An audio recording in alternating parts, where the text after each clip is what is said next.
वकीलों के साथ जो है वो एक पटिशन दायर की। उसके बाद आज उन्होंने मीडिया टॉक की।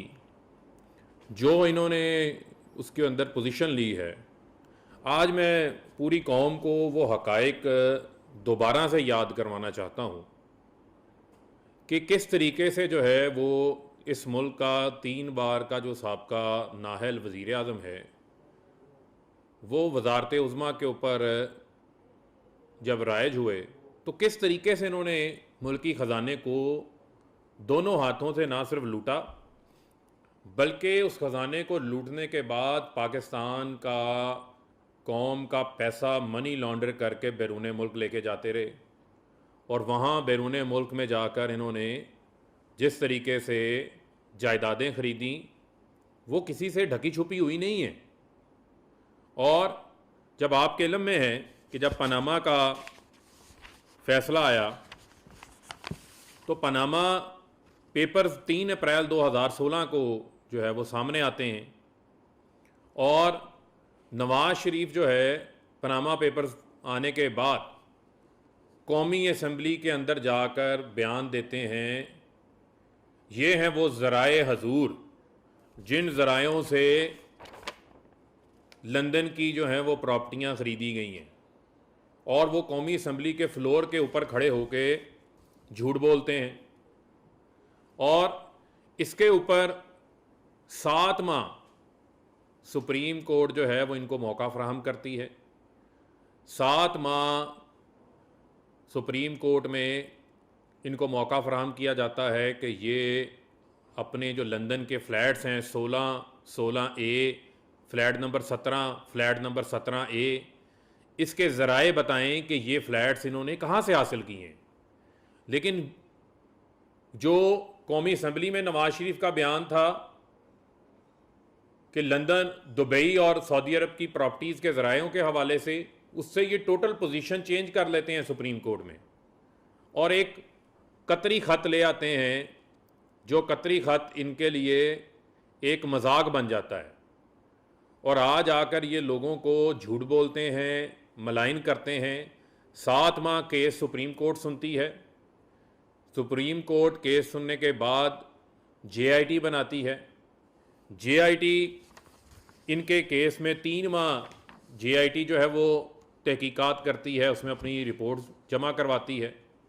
और JIT की रिपोर्ट आने के बाद पता चलता है कि इस मुल्क का वज़ीर आज़म, एक मुल्क का वज़ीर आज़म, और उसने इकामा रखा हुआ है, वो किसी एक और मुल्क की एक कंपनी के अंदर वहाँ पर नौकरी कर रहा है। अब आपके इल्म में है कि ख्वाजा आसिफ का भी इकामा था, वो वज़ीर दफ़ा भी थे, वज़ीर ख़ारजा भी थे, एहसन इकबाल वज़ीर दाखिला भी थे, वज़ीर मनसूबाबंदी भी बन गए, उनका भी इकामा था। यानी ये पूरी नून लीग इकामा लीग बनी हुई थी। एक मुल्क का साबका नाहल वज़ीर आज़म, नाहल होने से पहले इस मुल्क का वज़ीर आज़म है, किसी दूसरे मुल्क की एक कंपनी के अंदर वो वहाँ मुलाजमत भी कर रहा है। वो गार्ड की मुलाजमत भी हो सकती है, मैनेजर की भी मुलाजमत हो सकती है। जिस तरीके से ये कामें रखते रहे हैं, किसी से ढके छुपे नहीं हैं, उसके ऊपर डिस्क्वालीफाई होते हैं। JIT बनने के बाद भी, रिपोर्ट आने के बाद भी सुप्रीम कोर्ट जो है वो इनको मौका फ़राहम करती है कि इनको फेयर ट्रायल का जो है वो मौका मिले, क्योंकि जो इकामा के ऊपर तो इन्होंने अपना असासा छुपाया हुआ था। जो तनख्वाह ले रहे थे ये FEZ कंपनी से, वो छुपी हुई थी, उससे नवाज शरीफ को नाअहल किया गया। उसके बाद केस इनका नैब रेफरेंस दायर करती है और 1 साल 3 माह नैब कोर्ट जो है जज बशीर की अदालत इनका ट्रायल करती है। इनको मौका मिलता है कि आप अपनी सफाई पेश करें, लेकिन सफाई पेश करने के वक्त ये कैलबरी फंड ले आते हैं। जो कैलबरी फंड 2007 में आता है, ये इतने जालसाज हैं, ये कहते हैं 2006 में ही उस पर ट्रस्ट डीड बन जाती है जाली। और वो मरियम सफदर जो आज मीडिया पे खड़े होकर झूठ बोल रही हैं, उनकी अपना बयान मौजूद है कि मेरी लंदन में क्या, मेरी तो पाकिस्तान के अंदर कोई प्रॉपर्टी नहीं है। यानी कि खुलेआम टीवी के ऊपर आकर उन्होंने झूठ बोला हुआ है। ये मैं बात नहीं कह रहा, ये ऑन रिकॉर्ड बात है।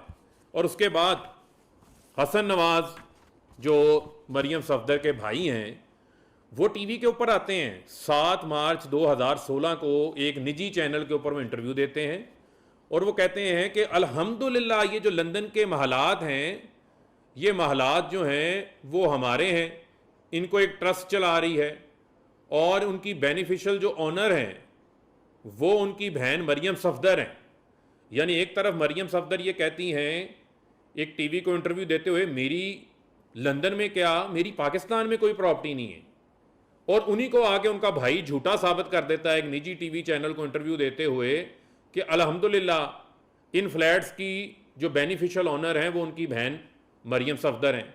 क्या मरियम साहिबा इतनी अखलाकी जुर्रत है, आपने आज कौम से माफ़ी मांगी आज तक उस बात के ऊपर? ये लूट मार की दास्तान ऐसे नहीं रुकी, ये पूरा ख़ानदान जो लूट मार करता रहा है ये किसी से ढकी छुपी है। आज इनको जज अरशद मलिक की वीडियो बड़ी याद आती है। आज तक उस जज अरशद मलिक की जो वीडियो है उसको ये एडमिसिबल फैक्ट के तहत उसको एविडेंस के तौर के ऊपर किसी अदालत में तो जमा नहीं करवा सके। सुप्रीम कोर्ट ने भी सुना, इस्लामाबाद हाई कोर्ट में भी सुना, क्यों नहीं जमा करवाते, करवाएं ना उसको जमा। और बुनियादी तौर के ऊपर मरियम सफदर को जो सज़ा हुई है वो इवन फील्ड अपार्टमेंट्स में हुई है। वो जज अरशद मलिक का उसके साथ कोई ताल्लुक़ नहीं है, वो जज बशीर ने नैब कोर्ट के इनको जो है वो सज़ा दी थी। और बुनियादी तौर के ऊपर मैं आज इनसे ये सवाल पूछना चाहता हूँ कि मरियम साहिबा आप ये बताएं, ये जो आपकी कंपनी थी, जो ऑफशोर कंपनियाँ थी आपकी नीलसन और नेस्कोल, ये इमरान खान ने बनाई थी या पाकिस्तान के किसी सिक्योरिटी के इदारे ने जाके बनाई थी? ये कंपनियाँ आप लोगों ने बनाई थी। ये कैलबरी फॉन्ट का झूठ जो है वो इमरान खान ने निकाला था या किसी इदारे ने निकाला था या अदलिया निकाल के ले आई थी? ये भी आपका किया धड़ा था। ये आपने कैलबरी फॉन्ट की जाली ट्रस्ट डीड जो है वो पेश की थी। और ये जो कतरी खत है ये किसी अदालत ने बनाया था या किसी पाकिस्तान के किसी इदारे ने बनाया था? ये कतरी खत का मजाक जो कि रद्दी की टोकरी में गया था, ये मजाक भी आपका ही बनाया हुआ था। और ये कैपिटल एफिजेड के जो इकामे थे, ये इकामे किसी इदारे ने बना के दिए थे। ये इकामे भी आप लोगों ने खुद बनाए हुए थे। और ये जो आपके एक दूसरे को कलीमुल्लाह सलीमुल्लाह यानी कि हसन नवाज शरीफ को पैसे दे रहा है, नवाज शरीफ मरियम सफदर को पैसे दे रहा है, ये जो कलीमुल्लाह सलीमुल्लाह करप्शन का पैसा एक दूसरे को देते रहे हैं, ये जो हिडन लोन्स थे ये कोई इदारा देता रहा है, कोई अदलिया देती रही है, ये भी आप खुद ही करते रहे हैं।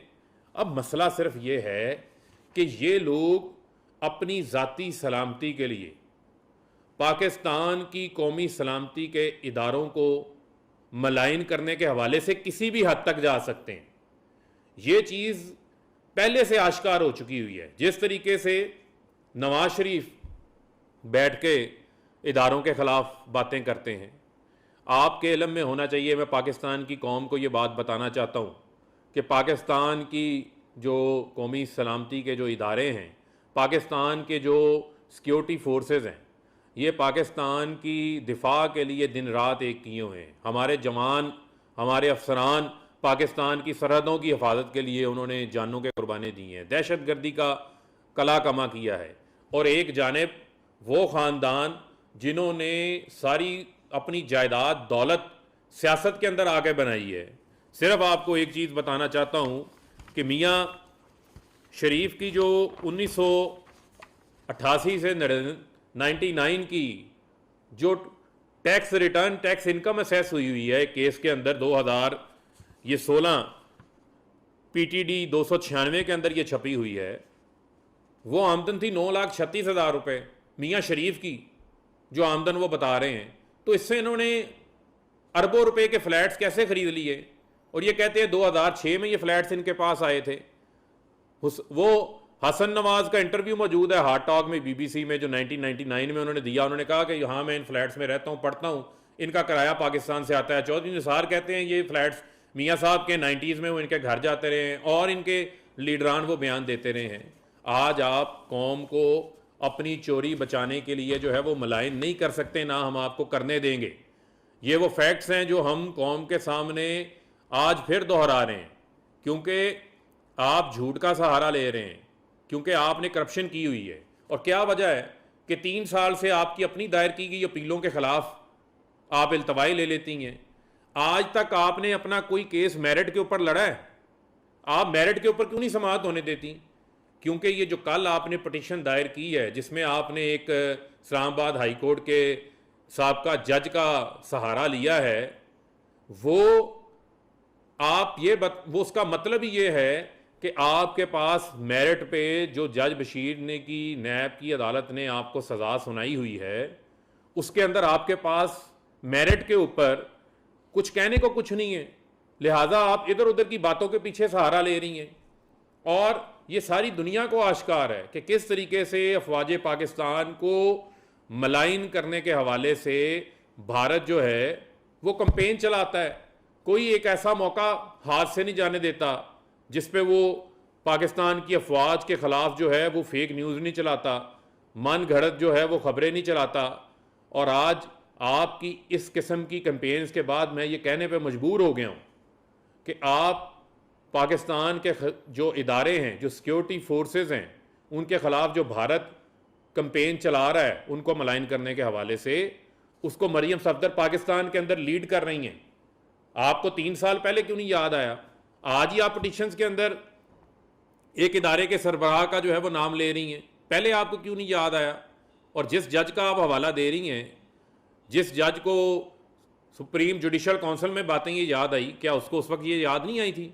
उस वक्त के वो चीफ जस्टिस हाई कोर्ट को जो कासी साहब थे, उनको उसने क्यों नहीं बताया कि उनको एक इदारे का सरबराह आके मिलता है, उनको दबाव में ला रहा है? उस वक्त उन्होंने क्यों नहीं बताया?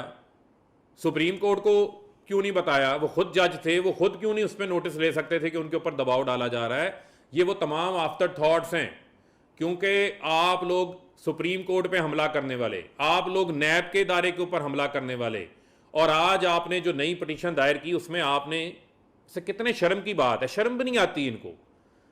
क्या प्ली ले रहे हैं कि जी वो एक केस था जिसमें जरदारी के सुप्रीम कोर्ट ने रिमांड बैक किया था, वो जस्टिस कयूम का जो फैसला था वो टेलीफोन के ऊपर आप लिखवा रहे थे। इस केस में शहादतें मौजूद हैं, पनामा केस में आपको पूरा फेयर ट्रायल का मौका दिया गया, लेकिन वो जो फैसला लिखवा रहे थे जिसमें आज आप जिस फैसले की बुनियाद पे प्ली लेने चाहते हैं, ये मैं पूरी कौम को बताना चाहता हूं कि शरीफ खानदान उस फैसले के ऊपर प्ली लेना चाहता है जो फैसला इनके अपने खिलाफ चार्जशीट था, जिसमें शहबाज शरीफ जस्टिस रिटायर्ड कयूम को टेलीफोन के ऊपर हदायत दे रहे थे कि ये फैसला आप जो है वो हमारे मुखालफिन के खिलाफ लिखें।